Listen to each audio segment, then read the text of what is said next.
dardlaringizga sherik bo'lgan, yutuqlaringizga chin yurakdan xursand bo'ladigan inson bormi hayotingizda? Uni qadriga yeting. Kamchiligingizni yuzingizga aytadigan, ortingizdan esa maqtaydigan, sizni so'zsiz tushunadigan insoningiz bormi? Uni qadriga yeting.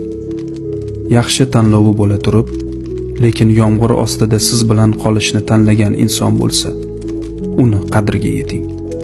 To'satdan hayotdan ko'z yumsam agar, oilamga kim qarab turadi deb hech o'ylab ko'rganmisiz?